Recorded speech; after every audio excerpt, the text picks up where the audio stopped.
There, welcome to an all-new episode of Wicked Unscripted. I'm so sorry I had I'm to. so glad I was not drinking anything right in that moment. That was so spontaneous. Later. Hater. This is going to be a fun episode because we're in pause. Welcome to Wicked Unscripted. We have unscripted conversations, obviously.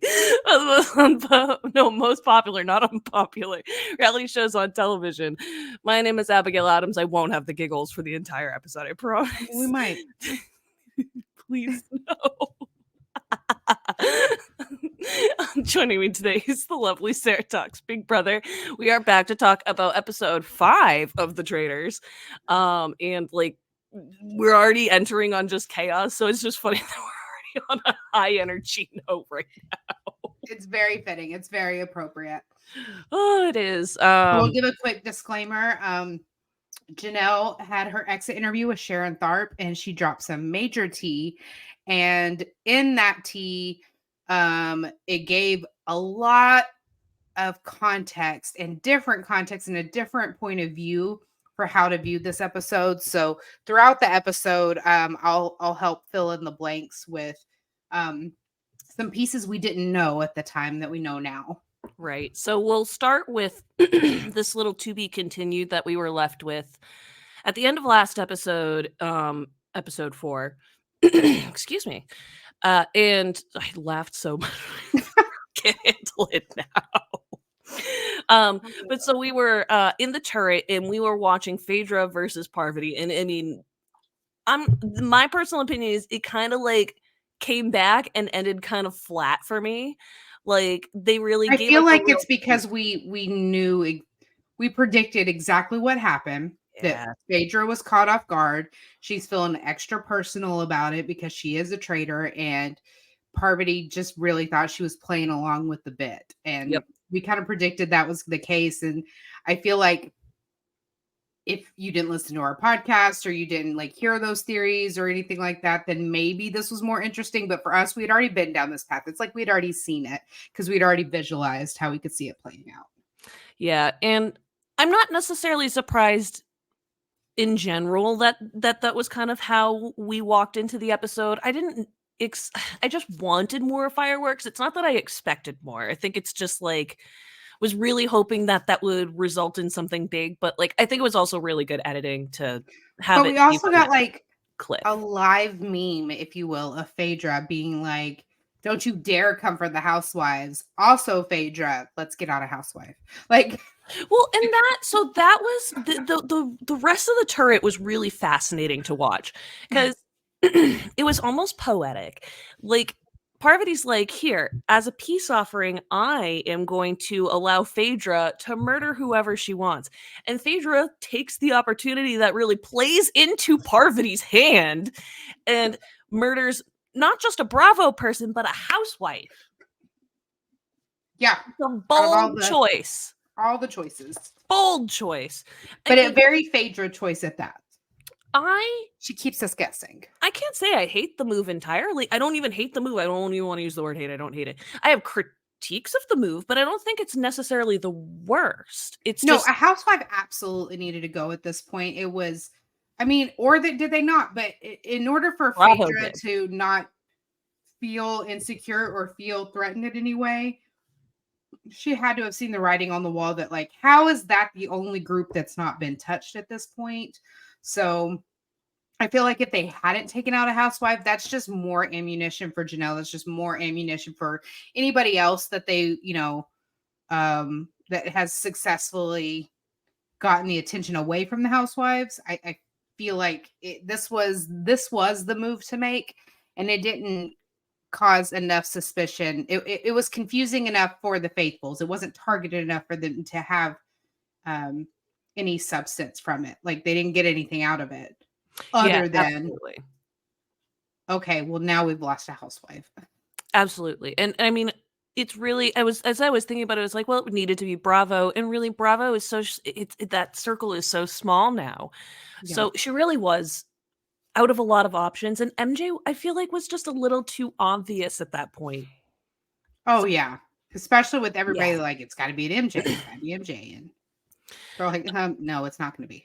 Yeah. I mean, I think a piece of me thought it'd just be good to go with the move at first, but I think that's just my guttural reaction where I'm just like, yeah, like Yeah. it just like, I think, I don't even know why I would initially think that was the better move, but that was what I was, it's kind of took me by surprise that she would want to go with Tamra over that. Um, speaking of, how we mentioned in this episode, we're going to be talking about like Janelle and what her perspective was. I'd just be so curious to have the same for Tamra and for Phaedra and Yeah. for everybody, because I'd love to know like what these missing pieces are. So you and I talk about it. We try to analyze everything whenever we get all of the information and try to analyze what could be happening behind the scenes when we get some clues, but Well, help it's me hard. remember though, was who, well, maybe she wasn't, we didn't see it. So what we know as far as like what we now know from what happened at the last banishment when Larsa went is the table went really, really hard for Janelle. We didn't see Yep. that. That Janelle's name was all over that table. It was Janelle versus Larsa. And because of the Ekin-Su murder. And they cut like all of that out. And because of that, I feel like the Traitors knew Janelle's still in the hot seat. So like let's keep this narrative going of like who would Janelle target? We can't go after Bergie. We can't go after, like Janelle's Right. inner circle. So I feel like that was probably part of it, but they would have to cut that logic out too because they cut so much out of the previous roundtable. That probably had a lot to do with it too. It's like, well, who can we sell as a Janelle murder while still causing confusion? I just, there's something. So there's something in this episode too when Peter suddenly brings up way later in the episode, and we will talk about why it comes up.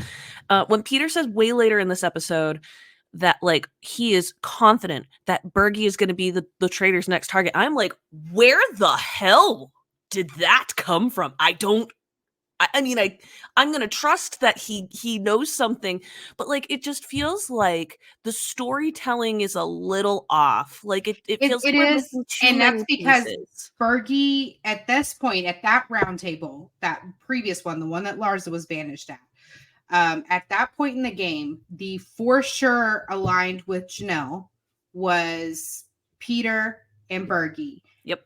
John kind of being on the outside of that.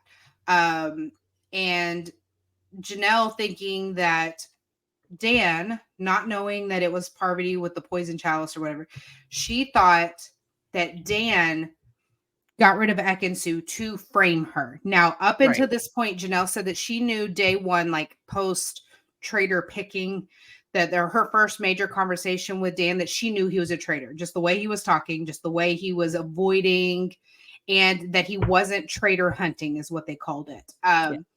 Which makes He just would, sense. yeah, that he wouldn't do that with her. And Mhm. she was like, yeah, okay, I've known Dan long enough. I've lived with this guy in the house, but she said, I've lived with this guy. Like, I know he is for sure a traitor, but hey, that's cool because he and I are good. And so he's either going to recruit me down the line or I'm going to keep feeding him information and letting him know when his name's getting thrown out, and he won't murder me because I'm giving him info. He was never giving me any info back, but I was always going to give him murder. When that changed for her was with the murder of Ekin-Su. She thought Dan was trying to frame her.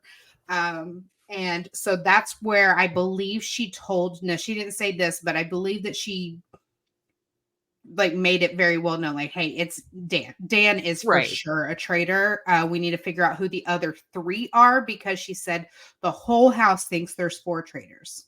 Which is Um, really, really interesting because, like, I think and we talked about this on another episode a little bit more in depth. So if you guys want to check that out, I think it was the first episode when we were talking about the selection. It was a really, really interesting and I think brilliant strategy to go with this recruitment. It gave them the opportunity to be like, ooh, we don't know how many people were original, because like there is the opportunity that they only picked 2 and then the third person's recruited, or 3 people were recruited like normal and then a 4th person's added in. It gives gives this element of surprise for both I mean, not necessarily the viewers, but it really does give a really big element of surprise to both the traitors and the faithful. Traitors short term, faithful long term. So but I believe where the piece we're missing here is that Janelle said that her and Bergie were like, we are one of us is absolutely getting murdered now. We're going after him, we're gonna try, and if we fail at that, like we're gonna get murdered. So that's where we go into this episode and that challenge with them being convinced Bergie was going to get murdered. And the reason that it was Bergie, not Bergie and Janelle getting murdered, is because Janelle was 1,000% convinced when they woke up that morning she was the next to be banished no matter what. Right. And she went into this challenge like, I need a shield. If she didn't get a shield, then like, but she still thought that she was going to be banished. She's like, no matter what, I am banished this week because of how the previous Larsa roundtable went. She's like, I am for sure the next one banished. So that's where they kind of went into like, Bergie's the next one murdered. Right. And it makes sense. But it's just like one of the things that I was just trying to figure out like where the storyline's going wrong. And I almost feel like the story was written like it was like they did it from front to back rather than back to front, and it's like I feel like you can't really write a good story without going back to front and making sure all the pieces are there. I feel like he said one of those almost misses it, but when he says that this current episode's roundtable, I'm going to keep writing your name down every banishment. I feel like that's not the first time he said it. So I feel like he probably said it at the previous one too. Like I am not going to ever be at one of those roundtables and not write your name. And so when he said it, this next one, I think he was just reiterating, I'm writing your name down every time. Oh, totally. Well, and then he definitely didn't help himself when like they're getting ready to go to bed for the night and he goes, guess what? I'm literally you're on my chalkboard. I'm never getting off of you. I think that even if that was the first time he was saying it, I think that was this week wasn't the first time he said it. Correct. Oh, 100%. Yeah. So yeah, the beautiful little segue into Dan's on the hot seat at breakfast. Like Tamara's gone. Everybody is kind of surprised. But really, I think the biggest story of it all is the hot seat that Dan's on. People, as they come in, they are talking a lot about it. Specifically, Janelle is talking like Janelle and CT have this conversation, and CT is not, we know CT's not afraid to call anybody out. Yeah. So as soon as he had the room and he had the opportunity, CT was just like, hey, Dan, let's talk about this. Yeah. Basically, it challenged him in front of the entire room to like name a traitor, like out some sort of part of like be some like show some card. He wanted him to show any card, like whether it was actually a legitimate card or not. And Dan was not taking the bait, and CT was not liking that one bit. And not only him, but like the rest of the faithful were automatically suspicious of his response. And I was just concerned because as I've mentioned in the past, I think the faithful have been on to Dan for quite some time.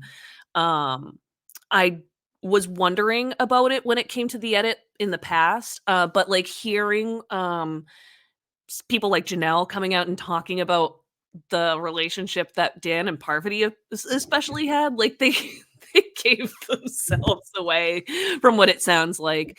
But it also sounds like they're kind of like a lot of these people say that they gave themselves away, and it's like ultimately then why couldn't you get enough people to vote for them if you all thought this? You know what I mean?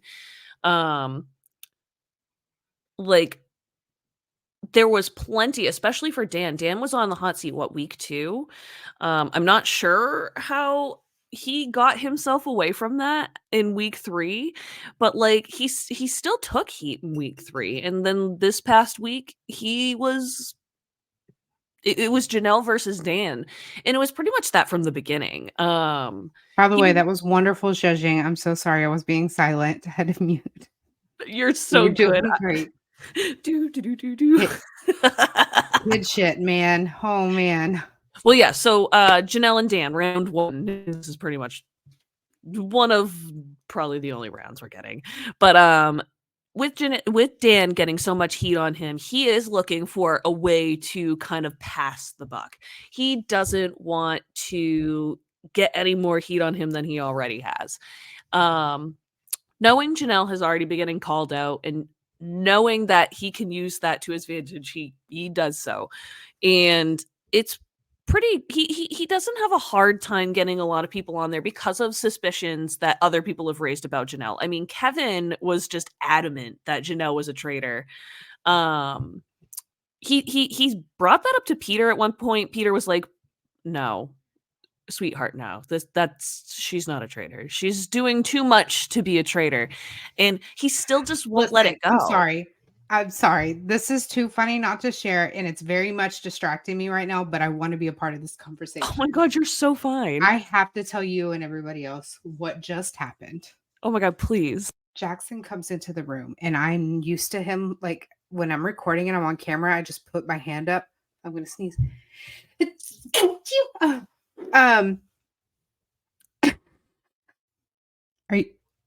You're muted. Yeah, quite an episode for us, like I said. So I put my hand up like this, but then I turn and look at him, and he is glistening with water everywhere, and like panicked with his head. And I was like, I am recording. What is going on? And he said, I popped my balloon, which means the giant balloon full of water he had in the house is somewhere outside of my room, popped. And I said, your father is here. And he goes, he's going to be so mad. So he's been this whole time running back and forth from my bathroom where all the towels are. Meanwhile, I'm stuck here, guys. I don't know if I am not entirely sure if I were to stand up right now, what y'all would see, because I am pantsless. So I am hostage to this podcast while there's probably like a Noah's Ark level flood event, going on outside of my room. Add one more thing to the blooper list. Jesus. That's so funny. This is the real life that you get behind the scenes, ladies and gentlemen. This is free birth control. That's what this is. It's a benefit of our podcast. Yeah. Mr. Talk just closed the door, and he has a total look of defeat on his face. So we're going to hide in our little Traitors bubble. Let's get back to it, shall we? I put markers in between that segment because I definitely want to save that for the reels. For sure. So yeah, so Dan versus Janelle, I'm sure you probably have thoughts. Let me just recap real quick. So Dan's trying to get the heat off of him. He took a ton of heat at breakfast. CT confronted him. He did a really bad job of answering CT's questions. Faithful are getting even more suspicious than they already were. Did he not already learn his lesson at this point? Like, say a name. I don't understand. Say a name. That is the thing. And it stuns me that he has not had the pliability in his game to pivot from this. Like, he is so stuck on this. Say Berkey. Why? Because he's so adamant. He's so passionate. He's so, like, gung-ho. Like, that excuse is work for people in this game. And you don't care about pissing him off. Say Janelle. She's not going to take it personal. And I think her name's already out there. I think that's ultimately why he did, but I think he waited way too long to do that. Absolutely. It was like, I think it wasn't until this round table where he threw out her name as the first name, and I was like, slow clap for you. Really shouldn't have taken you till almost the end of episode 4 to throw out your first name. Mm-hmm. Even just be like, just to ponder, he threw out nothing to people. That's like, I wish, like, I just almost wonder what he's thinking, because like, how does he not see how goddamn suspicious that is? Right. It makes me mad because I'm like, you're better than that, Dan. At least I thought you were better than that, because like, Yeah, it's weird. It's just I don't get weird. it. And for you to throw out the one name, like Janelle corners you at the round table, like, then say a name, Dan. Okay, well, I think it's you. Yeah, that makes Okay. you look fantastic. Yeah, like say someone besides me. Like, And even if he wanted to throw her out, good, do that, but then throw out another name. But yeah. he didn't want to. He wanted to play it safe. It's like, but Phaedra is playing it safe, and she's playing it way better because she's playing off of what other people are saying. She's like, yeah, okay, well, Well, this person said I also, can sue, and I can Phaedra, and do. Janelle said this. She knew Parvati was a traitor. Yep. Janelle already caught Parvati. She thought that because Parvati was very, very clearly Dan's number one in the house. And she knew Dan was a traitor. Parvati was his number one. So she thought she was a traitor. And Parvati did not traitor hunt. Phaedra would come over to Janelle and traitor hunt with her and initiate it. Just be like, well, I saw so and so. And this is really, do you think this is something? Do you think that this means anything? And I think that this could mean like traitor hunting. And Janelle used that in people that were traitor hunting with her as, okay, that's my faithful group. Those are my for sure faithfuls. And Phaedra was one of them. She's doing an excellent job. Like, so far, I think, was it last week or the week before, we were kind of talking about like possible winner picks, and I was like, oh, I'm kind of between Phaedra and Parvati. I was leaning toward like realistically that Phaedra was going to win, but that I wanted Parvati. I am so much more leaning it is going to be Phaedra who wins this at this point. Like, it just seems like a runaway in my mind. The only reason she wouldn't run away with it is if somebody, and I'm not saying it is Peter and Bergie, I'm just throwing them out there because they're onto some traitors right now. It would have to be something like a Peter and Bergie figure it out, and they're like, that's the last. Like, it has to be something concocted like that in order for Phaedra to not win, in my opinion, at this point. It's still pretty early in the season. Actually, I guess we're getting close to halfway. But like,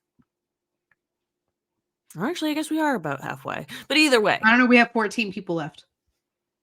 I think the last episode is on March 7th.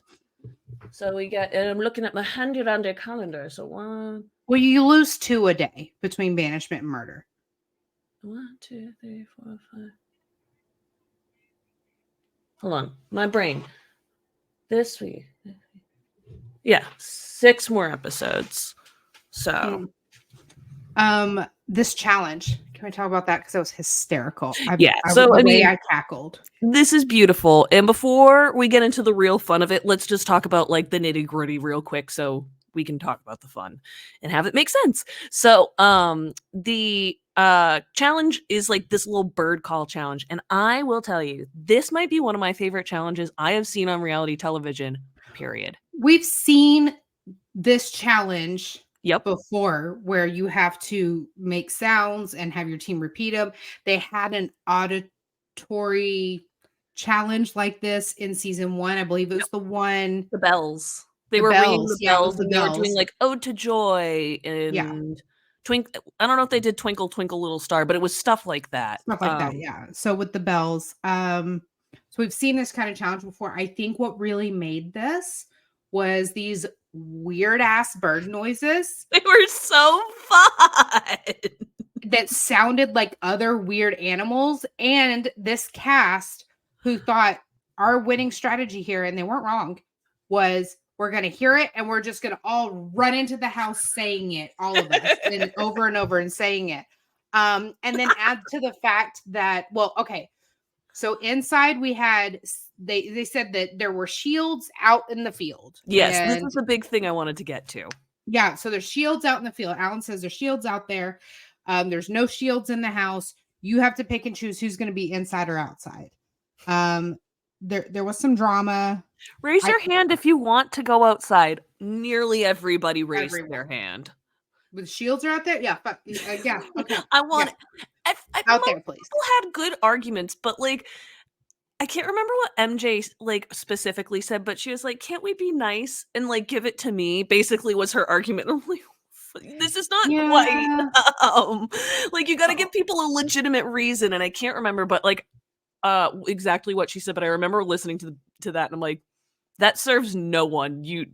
Nope, that's not gonna work. Sorry, we're on the Traitors, honey. Pretty much. And I can't remember what Trishelle said back, but she snapped and she's like, excuse me, hi, hello. Absolutely not. Yeah. I was like, girl. So I don't know how we ended up with all of the traitors, the actual traitors being inside, but we did.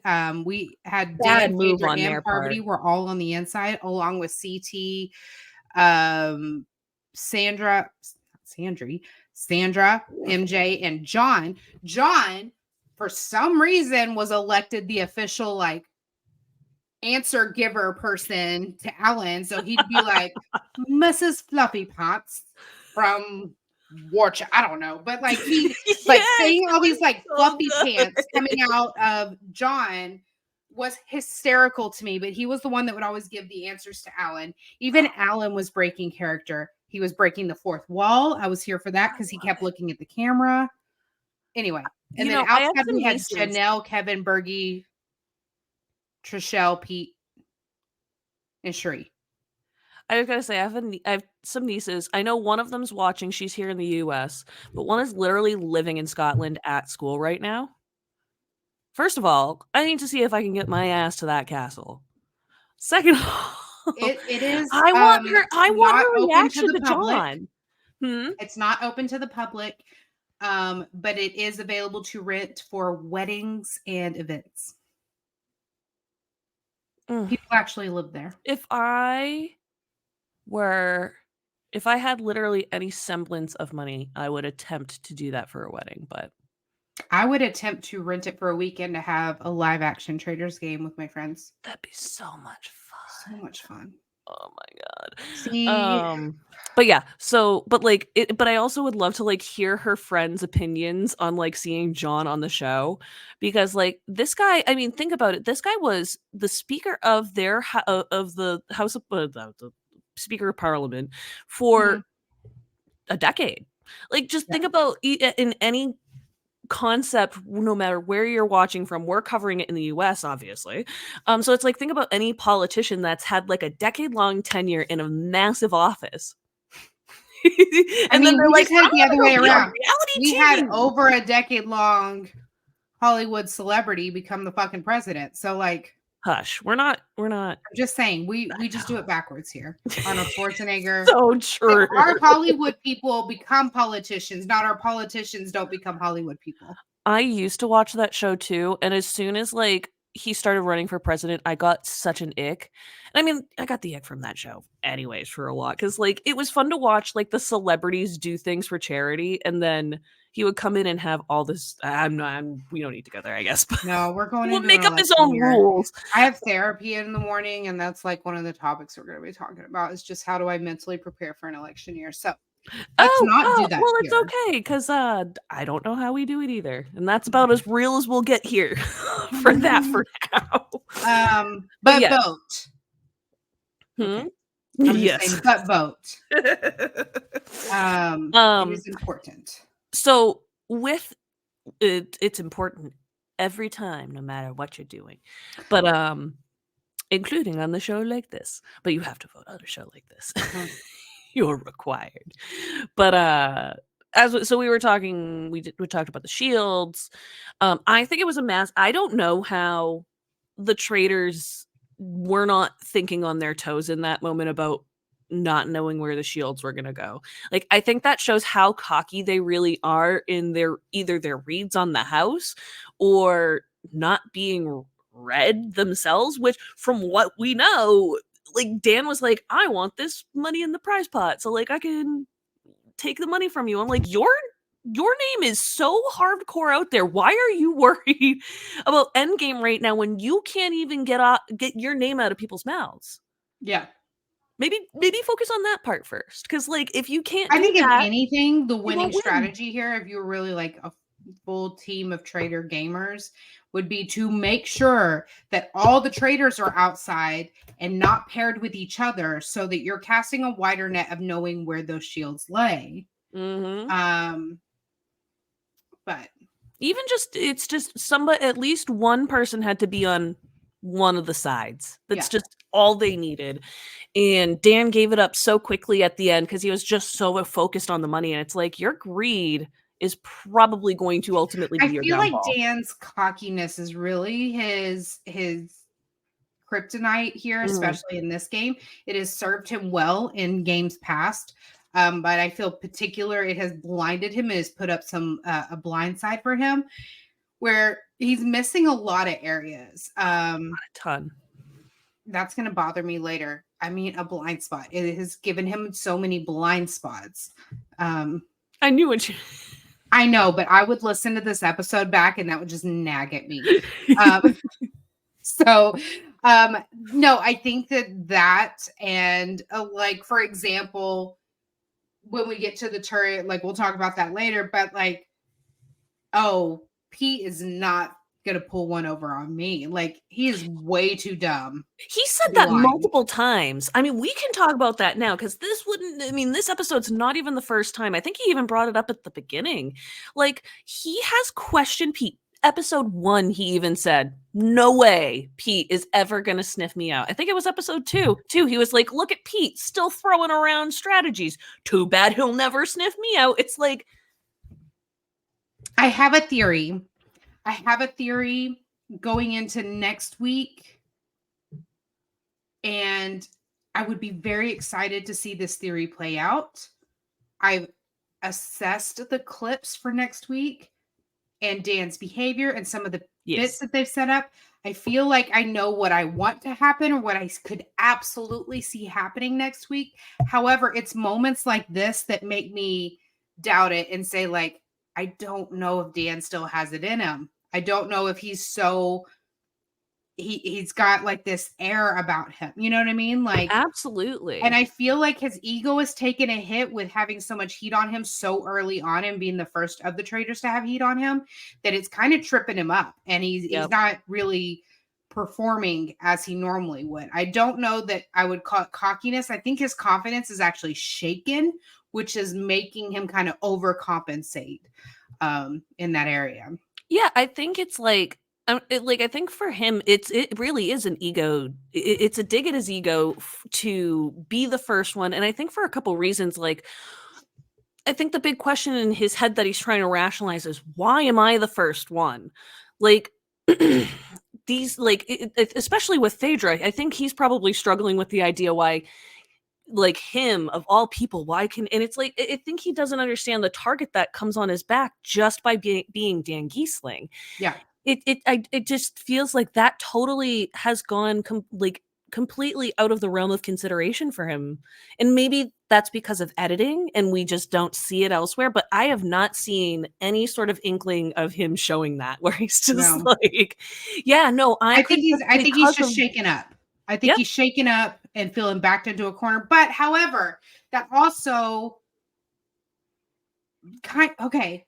So I see it two ways because I see it like he's off his game because he's so shaken up and he's just kind of scrambling, but he's being very messy about it and not being his normal like logistical self. However, and this could be wishful thinking, but what I see happening next week would probably be Dan's best work because Dan does his best work when his back is up against a wall. Oh, when he's in a corner, when there's no way out.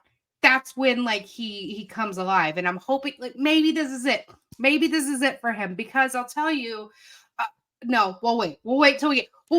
We're almost there. We're almost there. Don't you worry. She's there because now we're going into also they do that shield plan or whatever, and we've kind of already discussed that. But we almost immediately go into the banishment, the round table, and Alan's like, oh wait. We want to talk about the shields though. We haven't talked about that yet. And in the distribution because that has a really, really big impact on what happens later. So in the challenge, we have like little stations outside that the 3 pairs can go run to. One of the stations has a pair of shields. And so the winners of the shields were Bergie and Trishelle. In an absolute power move, the group of 6 decided to keep it to themselves as to who actually wound up getting the shields. And then Peter took it a step forward. And he worried that, and we talked about this, all of a sudden kind of throws it out there like, Bergie, I'm confident that he is the next person. I was like, excuse you? Okay, but he wasn't as confident. That's was what the show looked like. He Right, wasn't right, as confident. Janelle was confident. right. I'm about to be banished. Bergie's gonna get murdered. That's the how it's gonna play out. So with that though, Peter takes the information with the shields and goes and tells 3 people a story.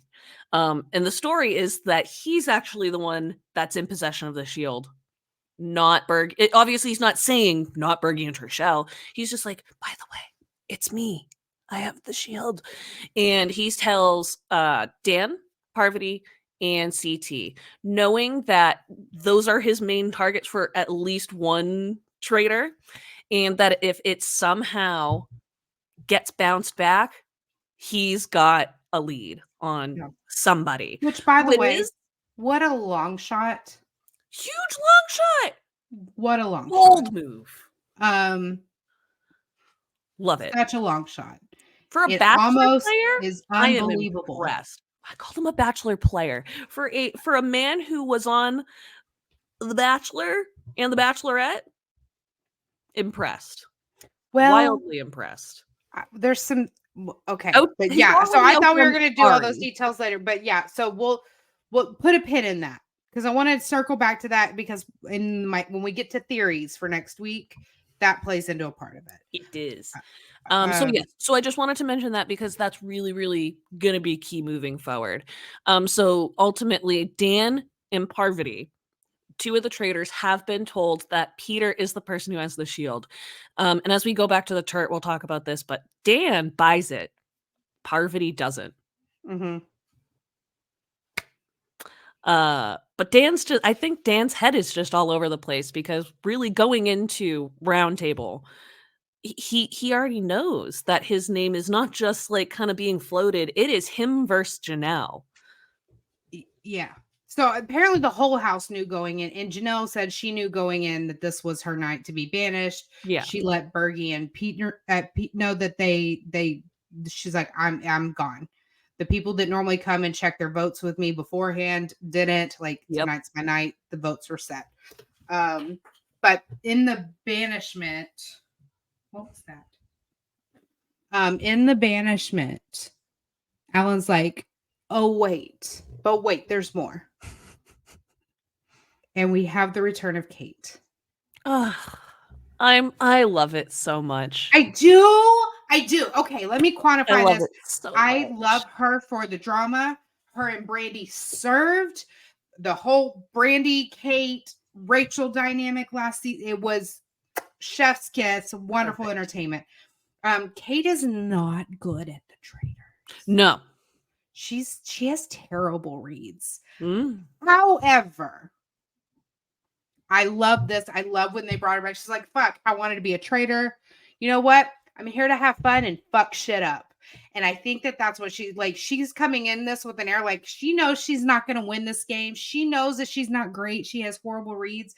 I think she's like her only mission is to go in here, have fun, aka cause chaos. And I'm here for that. Oh, yeah. I'm here for that. As she does immediately off the bat. What I feel like, I can't wait for one of these 2 key players' exit interviews when Sharon says, do you have any questions for these people? Yes, honey. I need to know what the fuck happened to make Kevin turn on his little bitch switch right when the ceremony started because he came in hot. Kevin started to kick the shit off. He's like, I'm going to need everybody to let me talk and not interrupt me because you all have a tendency to interrupt people. And then he just goes on this like rant, like this little bitch fit, and to talk about how like Janelle's a traitor. And he immediately, like, you don't know if Kate's a traitor. You know that you're about to banish Janelle and go to bed. So if Kate, who doesn't know you from fucking Adam, was just made a traitor, you done pissed her off. Yep. She might get first pick in the turret tonight because, like, hey, you just got here. Welcome aboard. You pick. She's going to be like Kevin's bitch ass.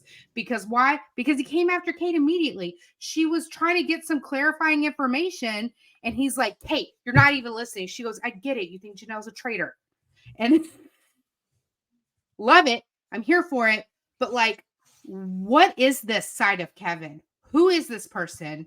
And I feel like we are missing another chunk of information. Like something had to have happened for this. Oh, absolutely. And I almost wonder if there is some connection to like the comments that he or the exchange that he had with MJ last week when it was like when MJ was kind of like are you insecure cuz like if like I was a traitor I kind of might have had this and he was like I'm not insecure about my my like what was it like manhood and manliness and it was like I dare a man to speak to me that way. I don't care if it's at the round. I don't care. If he said that shit to me, like, are you listening? I'd be like, no, you're fucking boring and long-winded. Please move on. I'm not like listening. at first I was like, hey, good for you to step up because you hadn't like to speak up because you hadn't really defended yourself. This is last week, not this week. Yeah. Last week I was like, hey, good job. This week I'm like, whoa.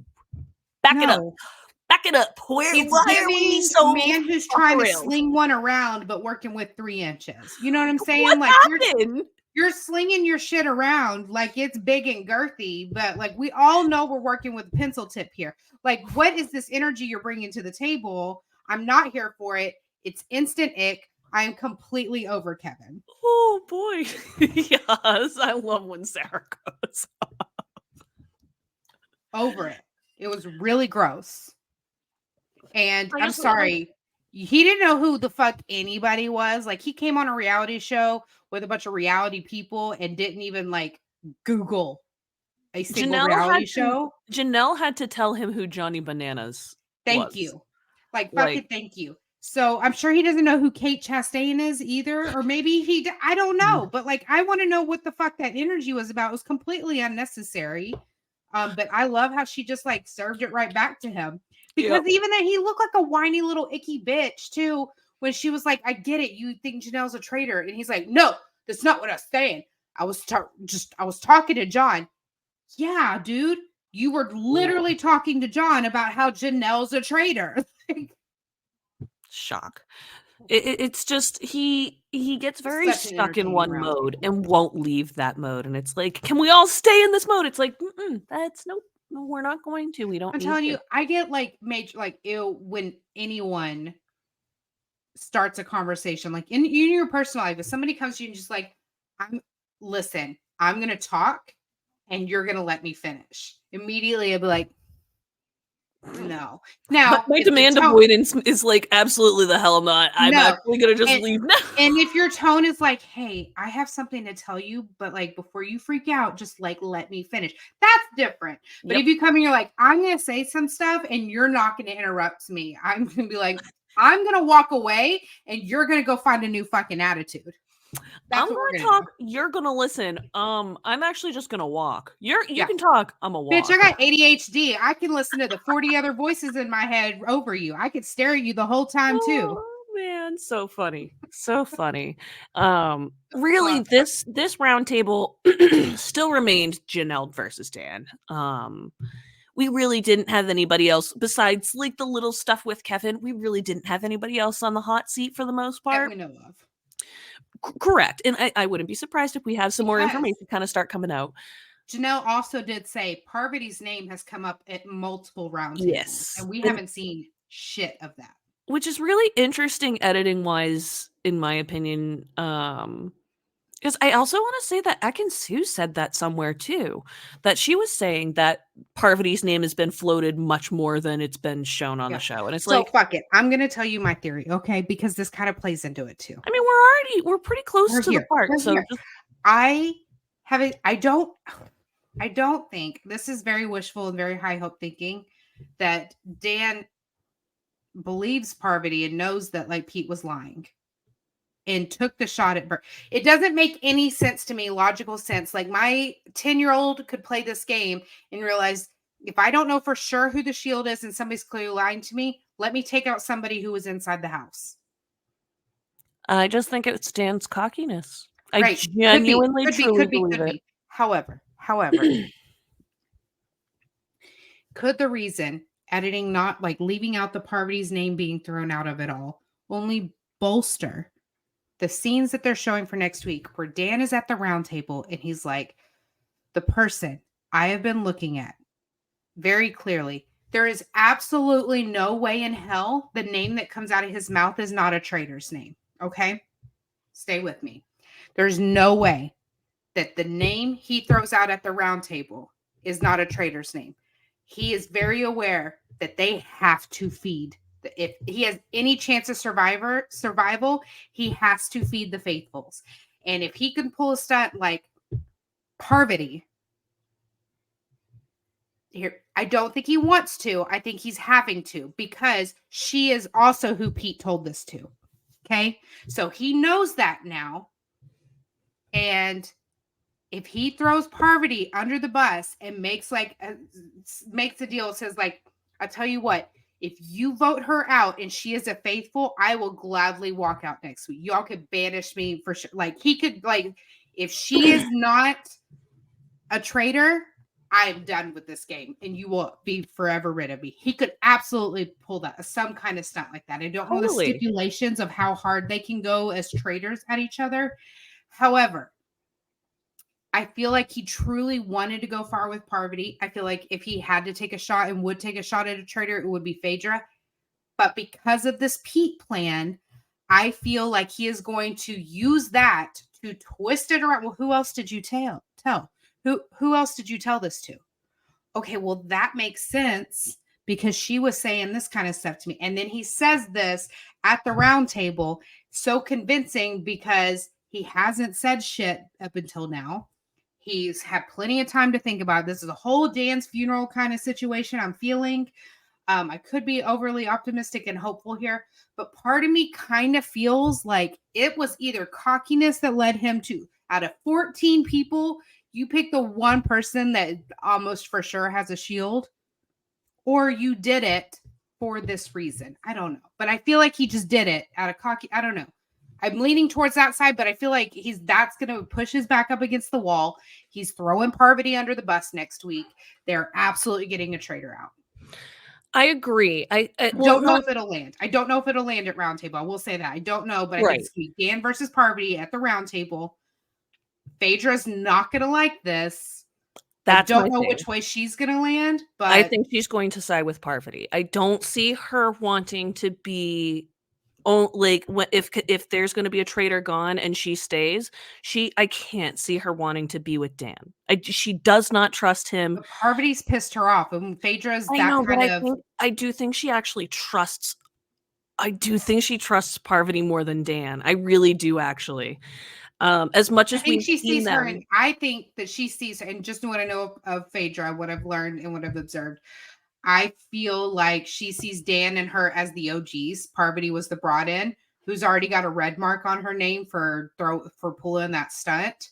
So I feel like her loyalty would be more to Dan. And I feel like he's more communicative to her, which goes a long way with her.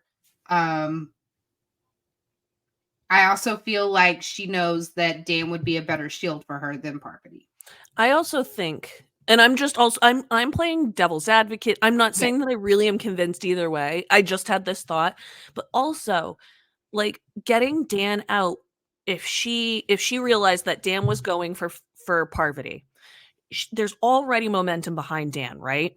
People already are suspicious of him. If she can keep those people who are still suspicious of him, and I don't think they're going anywhere with their suspicions, and she can add on her vote, and she can add on one or two other votes. She then has the majority to get him out. Yeah, I think that's where the edit's messing us up, because according to like everyone who's come out of the house, Parvati has just as much heat on her as Dan does. No, I know, but what I'm saying is Dan's already had, but Dan's had 5 votes. But Dan's had 5 votes at the round table, and that's what I'm talking about, is more heat, and like why that's the heat that I'm talking about. Because yes, I totally know that she's got more, or she's got just as much.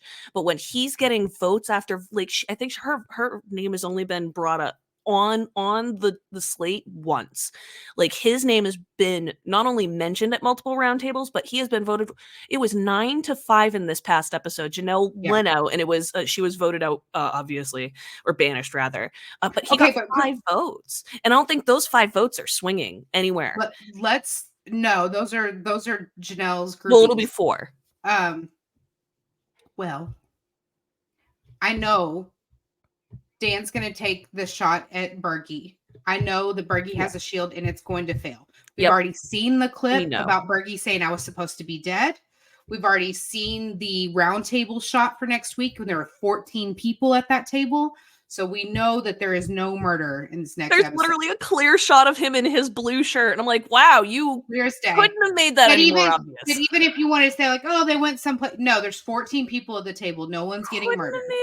If all they had to do was sit him in the back and make it a little hard for us to see if he was the whole table. Yeah. It was so blatantly obvious. And I'm like, yo, you got to get better with your promos when we can see. Which is fine, because doing that saved me some time and like made my theories like easier to get to. Well, it also gave us a little extra. I do want to talk about like some of the voting though, because can we talk about the Sandra Janelle moment? Oh, well, that's the Can we do a reenactment? You're a traitor. You're a traitor. Like, it was literally so perfect. Sandra takes a drink of her water and Janelle's like, you thirsty? I'm taking a drink of your water. Traitor. That's a traitor. And she's like, yeah, my mouth was dry. Because you're a traitor. No, you're a traitor. No, you're a traitor. You're a traitor. You're a traitor, bitch.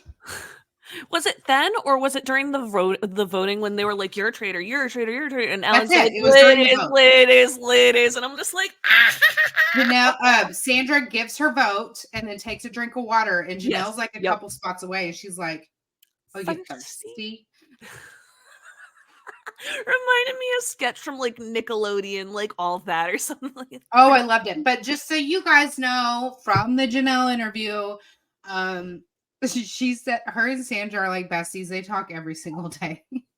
She's like, because we're gamers, we don't take the shit personal. If you go back and watch it in that context too, you can see it's just very much like Monopoly in my house will get fucking vicious. Yes. I was gonna say, I'd do it with you if you and I were like going on the show and we had a good relationship, and I thought, and I was like, oh my god, our listeners get so upset when we talk like I couldn't believe you would do that to her. You would really do that to her. They always get I'm here to win. Anyway, when we get testy on TikTok lives, they're like, the girls are fighting with like the sad face. It's like, no. For once, we have different opinions.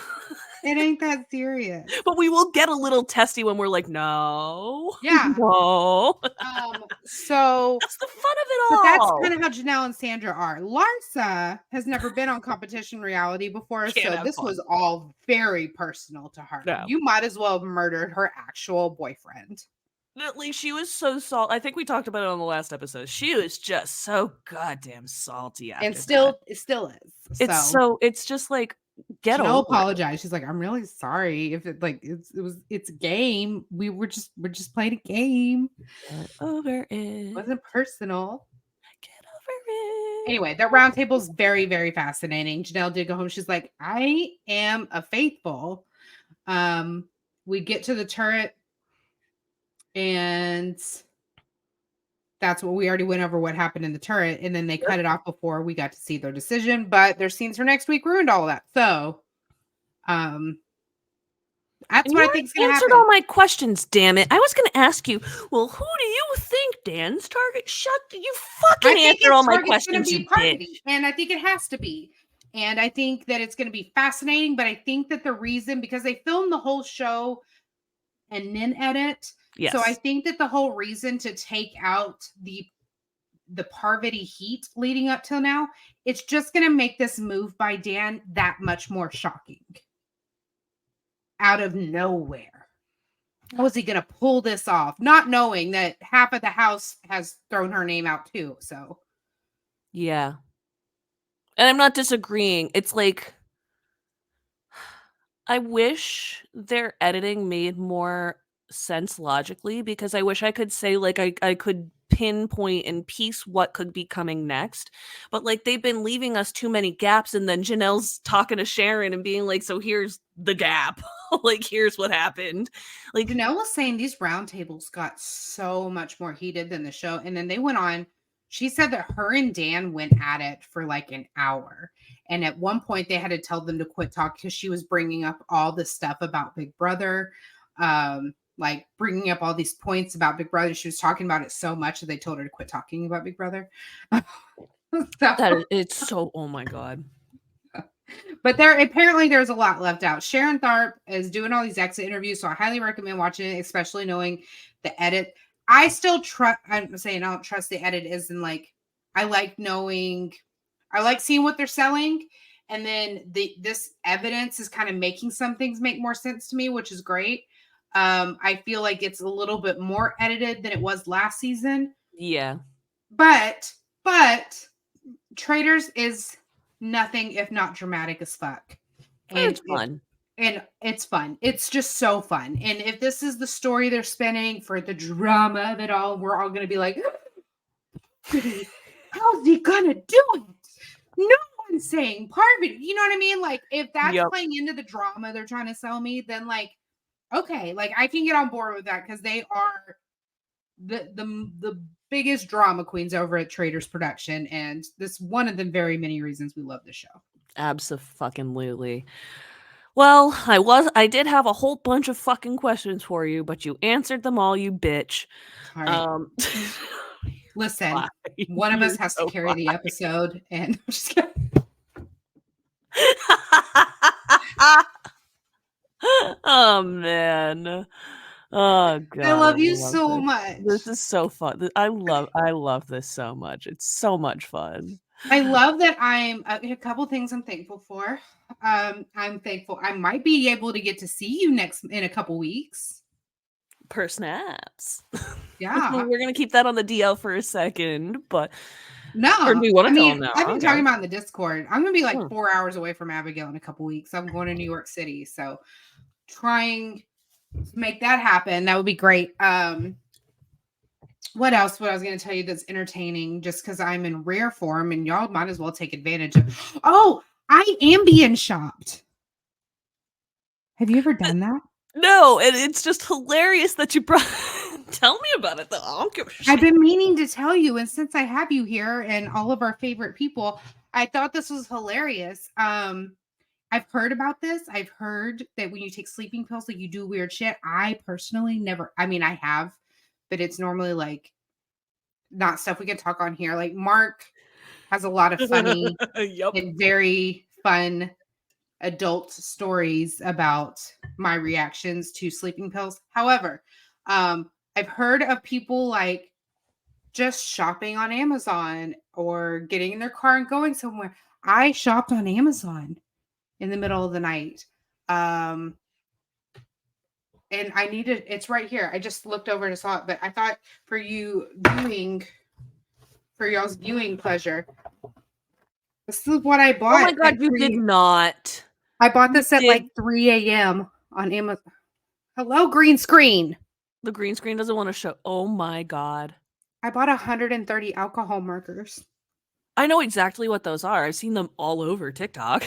So have I. Do I know how to? No. And do I normally color? No. But I can now. I love that. Oh my god.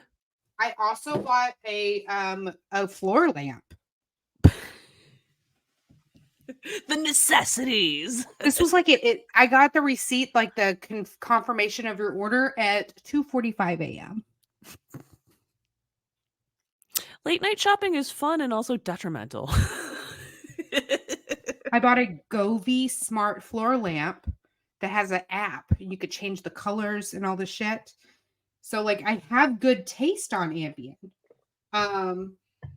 What I'm gonna do with 130 fucking markers, I don't know. I don't even know how alcohol markers are different than normal markers. I know it has two sides on it.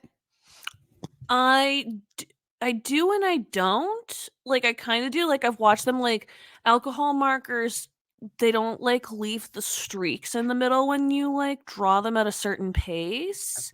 Like I don't know, it's like really funky, and they're like much more vivid, and like it's all funky. It's Okay, well, maybe I'll be coloring tonight. If anyone has any tips or anything, hit me up. You We're know gonna what, share Sarah? contact information here in a minute. I'm not drinking alcohol. I'm not drunk, guys. It's just we're in rare form tonight. This has been a really fun episode. Yes. We started it off with Phaedra, and we're ending it with ambient shopping. I'm so sorry too. Like literally, I don't even know what came over me. I know, but I know that we have so much material for TikTok and the reels from this episode, and I'm here for it. I'm ready to. Like, this has been, I mean, it was such a good episode to have all of this too. It's just so entertaining. We are the chaos. Well, I was actually just gonna say, I just kind of like thought, and I don't know if like you'd be interested, but like maybe like a little like color with me night while we like watch Big Brother or the Traitors or something like that on our TikToks. Because like I've been looking for like new things to do on TikTok lives with people. Like color with us. It's fun. I'm also gonna learn crochet. People do on lives. I don't know. I haven't seen it, but I can now. I've got it. I am set now. I'm so excited. You need to go find those markers on TikTok. It came with a coloring book. I don't know if I ordered or bought this coloring book. Fun. But it came in the box.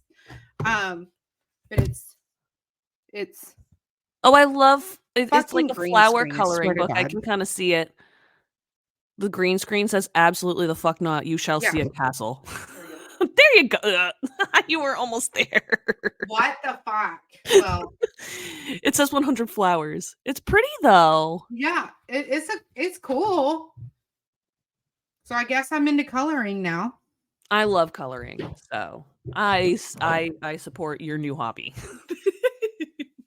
What with that? Maybe I'll start coloring it on Ambien, and when I wake up in the mornings, there will be like colored artwork everywhere. There. Huh? You're gonna have artwork pinned to the fridge. I could sell it. Be like, this artwork was created under the influence of Ambien. Ambient art. Ambient art. Oh my gosh. See, you know what? Just can I trademark that? Copyright. Only if I get 50% of the profit. No, I'm just kidding. There you go. 50% of the profits are bust. Proceeds go to get Sarah and Abigail rich enough to rent this fucking castle. So we can literally bring some of our friends along, and we can literally just go play the Traitors by ourselves. For literally nothing more than just shits and giggles. Shits and gigs, man. This episode has been shits and giggles. It's been fun. Can you imagine if we actually did an episode drunk? We should do that. Patreon exclusive. Yep. Do a shot every time something. I've done like episodes where I've had a drink, but I have never done an episode where I have been drunk. We should do that. Yeah. Yeah. Drinking game too. It's going to be a Patreon exclusive. Yeah. Like we're watching an episode of Big Brother, and like every time a curse word gets bleeped, we have to do a shot. So, I'm excited. That sounds that we got some fun stuff. That's fun. Yeah. I've got like all these fun ideas now. Everybody's getting a sneak peek, and we haven't even ended the episode. We're literally shooting the shit at the end. We're shooting the shit. Shits and gigs, man. Ambient shopping. This is what happens when neither of us actually drink. I know. I wasn't even drinking, and I'm kind of a little mortified thinking back now. Like, I said Kevin had a pencil dick, didn't I? I did say that in this episode, and I'm going to go ahead and issue my official apology. I apologize. No, I don't apologize. That is like little dick energy he brought to the table. But you know what? That apology tasted really bad in my mouth. I couldn't do it. This has been one of, if not my favorite episodes we have ever done. I know. For no reason. I'm gonna go laughed our asses off the entire fucking time. So this is so fun. And now I get to go watch Vanderpump Rules. Yay! Yeah, and stay tuned. I'm going to record something. I'm gonna talk about it. I'm just gonna get on here and shoot the shit solo about do it on Ambien. Do it on when you're nice and not on Ambien. Yeah, maybe I'll be on Ambien. Maybe I'll do some shot. Maybe no, you do not do that. Don't do both at the same time. No, Don't do that. no, That's not we do no. not condone You do any not of do that. that. That's a But nope. maybe one or the other, and then get on here and just record myself talking about the Vanderpump episode. So I'm going to do that at some point tomorrow. But yeah, Vanderpump Rules starts tonight. I'm very excited for that. We will offer some sort of coverage. I'm going to again talk about it and shit. I might post some TikToks. I don't know. I don't want to commit to anything, but Is that's the worst part of it too for me? Like the last month, like people have been like, "Where are your Traitors TikToks?" I'm like, first of all, TikTok's been annoying, and then second of all, stop asking me TikTok's for been TikTok so videos. annoying. I can't post shit.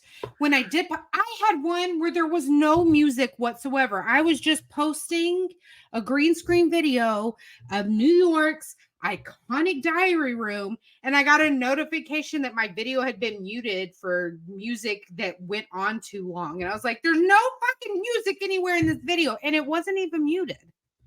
The algorithm has been so picky lately. Myself and a couple other creators have been dealing with like I tried to announce that Kate Chastain, and I'll wrap it back into the show so it doesn't sound totally off topic. No, Yeah. seriously, this happened last week.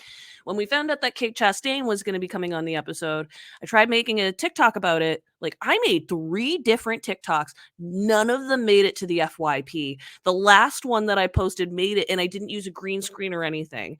You can't like for what I'm gonna experiment, but like I am worried that you can't post like literal clips in there anymore.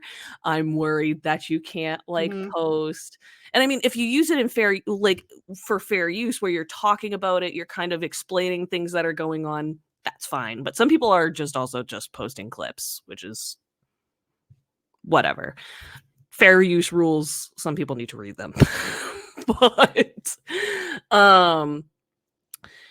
really the issue is just like, wow, I just had an ADHD. I was trying so hard TikTok not be to lose fucking it. up. That's Oh what's yeah, just happening. TikTok be fucking TikTok up. is Yes. being messy, and it's just hating on us and other creators, and it's just not fun. It's just not fun right now. No. And most of the time, it's like your connection is unstable, and I'm like, you're unstable.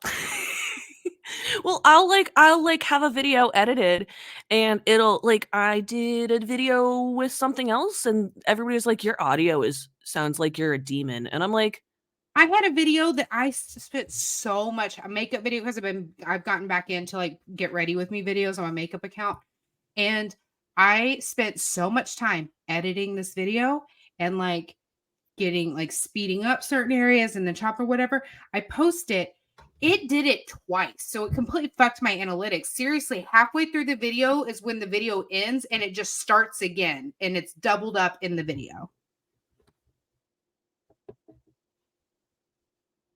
So like my analytics are shit because nobody's gonna watch a 10-minute long get ready with me. Well, and then if you delete it and re-upload it, it's gonna the other issue is I've done that. One of the videos that I It will not attempted, get viewed. you can't do it's not gonna hit the For You feed ever anymore. Ever. Even if you like add a little thing, they're like, nope, no, you can't. And like the other really big issue is you can't if you like make a whole video and you edit it and you're like, fuck, I need to add something, there is no way you can go back and add an extra clip without destroying everything you've edited. So what I tried to do in the past and did work for a while was make a new video, say blah blah blah blah blah blah blah. Download, like go to hit the save button so it didn't download with the watermark, and then just add it to my video and be like, there we go. I can add the thing in there, and I've just been recording videos on my actual camera, editing them in Splice, and then uploading them. Might as well at this point because like it's so miserable. I know. Just So that's the long story as to our why rant. like our TikTok game is lacking. But like, hey, our podcast game is not.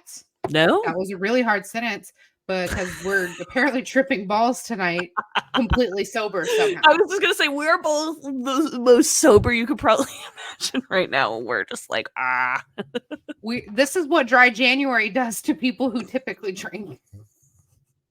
one more day. Drinking keeps us normal.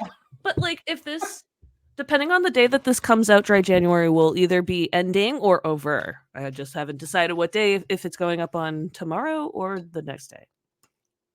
And that I think we get this to the masses, this masterpiece of an hour and 10 I minutes. do agree. I think we cannot As soon as possible, with we as cannot many hold this clips we will gold. flood the clock app with. So anyways, let's finish that up then so we can Yeah. just go bombard them. And hopefully TikTok won't be like, this is your for you feed, or I'll just KMS. Anyways, and I've wanted to say that on that app so many times that I want to KMS. We're not allowed like, to talk the shit app is just gonna kill me. So anyways, that wraps up this episode of Wicked Unscripted. Like, very Wicked Unscripted. If you like what you hear, please don't forget to subscribe, rate, and review our podcast. We're regularly posting on TikTok. We already told you that. You can find me at It's Abigail Adams. You can find her at Sarah Talks Big Brother. That's also where you can find us on Twitter. Just if you want to find her on Twitter, just search it up. You don't need the app. And that's all fun and games. We do live tweets for Traitors episodes, so like or at least I do. She'll at least be retweeting. It when the mood strikes. I literally am there and I'm like, beep, beep, beep, beep, beep. I'm obsessed. But anyways, if you want to ask us a question, share your thoughts, leave us a tip. I think we asked you like 10 questions for opinions tonight, so please, we want legitimate answers if you've gotten this far at least. So email the podcast. Like, how do you use these fucking markers? Yeah. Question number 1. So please email the podcast at wickedunscriptedpod, pod at gmail.com for more. That is wickedunscriptedpod at pod at g. It's okay. Anyways, you can see it if you're watching the videos right down there. We're always looking for fresh and diverse voices to join the conversation. And with that, we will see you next time. Bye. Bye. Bye, dear.